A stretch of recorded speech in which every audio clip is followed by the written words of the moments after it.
बड़वानी जिला मुख्यालय के समीप अवल्दा पुनर्वास बसाहट में पिछले एक सप्ताह से पेयजल संकट गहराया हुआ है। नर्मदा पाइपलाइन फूटने और ट्यूबवेल बंद होने से ग्रामीण बूंद बूंद पानी के लिए परेशान हैं। समस्या से नाराज ग्रामीण मंगलवार को विधायक कार्यालय और कलेक्टर जनसुनवाई पहुंचे। बड़वानी जिले के अवल्दा पुनर्वास बसाहट में भीषण गर्मी के बीच पानी की समस्या विकराल रूप ले चुकी है। नर्मदा पाइपलाइन कई जगह से फूट जाने के कारण पूरे इलाके में पानी सप्लाई ठप हो गई है। ग्रामीणों ने बताया कि बसाहट में लगे 4 ट्यूबवेल में से 2 का जलस्तर नीचे चले जाने से बंद हो चुके हैं, जबकि बाकी ट्यूबवेल मोटर खराबी और पाइप निकाले जाने के कारण काम नहीं कर रहे हैं।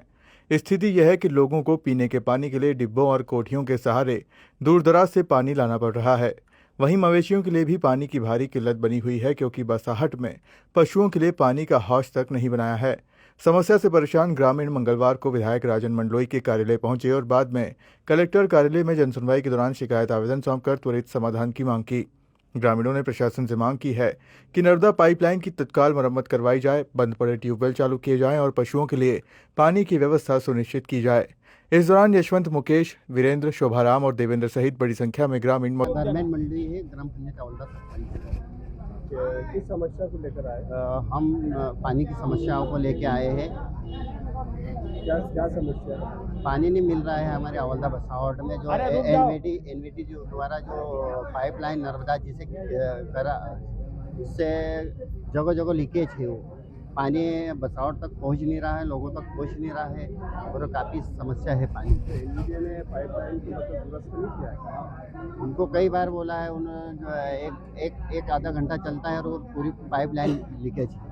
हेडपम्प कितने हैं गाँव में? हेडपम्प 4 हेडपम्प है अवल्दा बसाहट में। से पानी आ रहा है? इसमें 2 हेडपम्प चल रहे हैं, बाकी के हेडपम्प पूरे बंद पड़े हुए हैं। और एक 4 ट्यूबवेल है अवल्दा बसाहट में। 4 ट्यूबवेल में से 1 ट्यूबवेल चल रही है, बाकी 3 ट्यूबवेल बंद पड़ी हुई है आज भी। एनवीडी विभाग से आपने मतलब संपर्क किया था? एनवीडी में हम कई बार जैन साहब को संपर्क किया था। जैन साहब को कई बार बोला है, लेकिन उन्होंने आश्वासन देते करते हैं करके, लेकिन उन्होंने आज तक वहाँ पे कहीं जाके देखा भी नहीं, ना पानी की समस्या लोगों की सुनी भी, ना। मैं जनप्रतिनिधि होने के नाते भी मैं कई बार उनको आवेदन भी कर चुका, निवेदन भी कर चुका हूँ, लेकिन आश्वासन के अलावा कुछ नहीं मिलता है। अच्छा, वर्तमान में पानी क्या व्यवस्था, मतलब कैसे व्यवस्था? वर्तमान में खेतों से ला रहे हैं पानी। किसी के खेत में पानी चल रहा है, काकड़े लगा रहे हैं लोग बाग, उनके वहाँ से ला रहे हैं, तो वो खेत वाला भी चिल्लाता है कि हमारे यहाँ से पानी मत ले जाओ करके। आज क्या आश्वासन मिला आपको? आज हमको कलेक्टर महोदय साहब ने बताया कि शाम तक टीम भेजेंगे निराकरण के लिए, वहाँ पे जांच के लिए, तो देखेंगे करके बताया हमको। और हम चाहते हैं कि कलेक्टर महोदय जल्द से जल्द हमारा निराकरण करेंगे। सोंदुर बसावट से बड़ी संख्या में महिलाएं और गांव के लोग आए हैं। सोंदुर बसावट में जो सोंदुर बसावट है, उसमें सोंदुर गांव है, अवल्दा गांव है, जांगरवा है, भामटा है, गढ़बेड़ा है, इसे कई गांवों की बसावट है वो, और बड़ी बसावट है। और वहाँ पीने की पानी की भारी समस्या हो गई है। और जो एनवीडी के द्वारा लाइन डाली गई, उसमें कभी पानी आता नहीं। कुएँ जो ये लोग व्यवस्था अपने आसपास के खेतों से कुएँ व्यवस्था कर दी, तो वहाँ स्रोत खत्म हो गए। अब जो 4 ट्यूबवेल वहाँ करे हुए हैं, वो ट्यूबवेल भी पूरे नीचे चले गए, तो पीने की भारी समस्या हो गई पानी की। और अमूमन जब भी भीषण गर्मी होती है तो पानी की बड़ी समस्या खड़ी होती है। हमारे द्वारा जब भी शासकीय बैठकें होती है, उस बैठकों के अंदर प्रशासनिक अधिकारियों को चेताते हैं कि भाई गर्मी के दिन के अंदर पानी की पेयजल की व्यवस्था सुनिश्चित करें। लेकिन सिर्फ मीटिंग में हाँ कर लेते हैं, नोट कर लेते हैं, लेकिन समस्या हल नहीं होती है। आप ये तो बसावट की बात करें, इस केवल सुंदर बसावट नहीं, सिरसानी बसावट की बात कर लो, एकल्ला बसावट की बात कर लो, कुकरा बसावट की बात कर लो, पिपरी बसावट, हर बसावटों पे भी पानी की समस्या है ही। और दूसरी बात, जो पहाड़ी दूरस्थ क्षेत्र है, तुमने वहाँ भी दौरे करे होंगे, वहाँ आप लोग भी जाते हैं, मैं भी जाता हूँ, तो तुमने देखा होगा कि वहाँ किस प्रकार से पानी की समस्या है। लोग गधों पे लाद के लेके जा रहे हैं, 5-5, 7-7 किलोमीटर से महिलाएं अपने सिरों पर व्यवस्था करके पानी लेके आ रहे हैं। तो मतलब बड़ी भीषण समस्या हमारे बड़वानी विधानसभा क्षेत्र में हो गई है। लेकिन प्रशासन सिर्फ वाहवाही लेना, फोटो खिंचाने के काम करते हैं, लेकिन जो मूलभूत सुविधा है उससे आज भी लोग वंचित है। और नल जल योजना तो पूरी तरह से, बड़वानी विधानसभा की बात करो तो पूरी तरह से फेल है। कोई ऐसा एक गांव नहीं है जहाँ नल जल योजना सफल है और पूरे गांव को पानी मिल रहा हो। बार बार हम मीटिंग में भी कहते हैं कि आप संबंधित अधिकारी, नल जल के अधिकारी को बोलते हैं कि आप लोग हमको कोई एक गांव दिखा दे जहां आपने नल जल योजना चालू करी और पूरा गांव को पानी की पेयजल की व्यवस्था हो गई है। लेकिन हाँ कह देते, लेकिन कभी दोहरा करते हैं। हम खुद अपने स्तर से दौरा करते हैं तो हम देखते हैं कि कोई जगह नल जल योजना पूरी तरह से सफल नहीं है और पूरा बहुत ज़्यादा क्राइसिस है। अब इंसानों को तो कहीं भी व्यवस्था कर रहा है बेचारा इधर उधर दौड़ दौड़ा के, लेकिन जो जानवर है उनको तो छोड़ना पड़ रहा है मजबूरी में। तो बहुत भीषण समस्या हो गई है।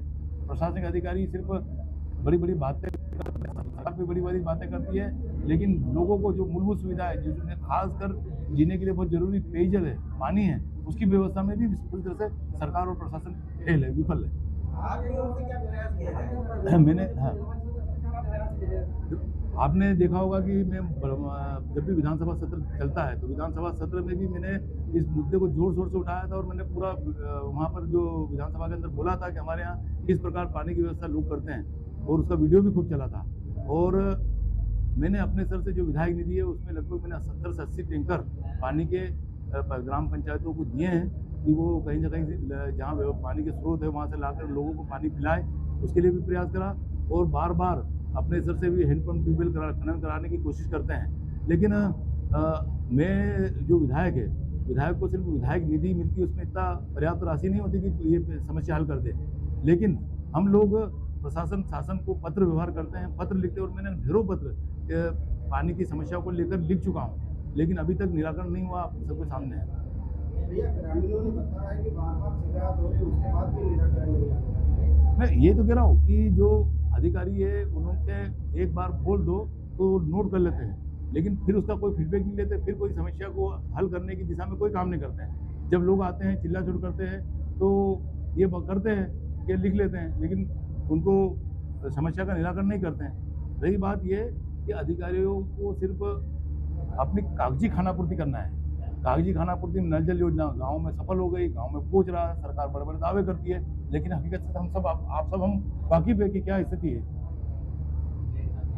कोई पानी नहीं, हम कुआं से लावा नल हो तो 2-3 साल चलो, अभी नल पी बटी गो, वहाँ भी नहीं पानी आऊँ तो हम हमारी पानी के तो परेशान। किसान लोग से गाड़ी घोड़ा कर भाईड़ा, हम खेती काय वसी लावा, हमारे कहीं गाड़ी नहीं घोड़ा नहीं रहे, हम माते लावा, उना खेत में लावा तो उना कुआ पर लावा, तो हमेशा के लिए वसाड़िया तो फिर पानी की भी व्यवस्था करो रे भाई। फिलहाल देखना होगा कि भीषण गर्मी में जल संकट की समस्या से जूझ रहे ग्रामीणों को जल्द राहत मिलती है या उन्हें अभी और इंतजार करना पड़ेगा। बड़वानी से रघु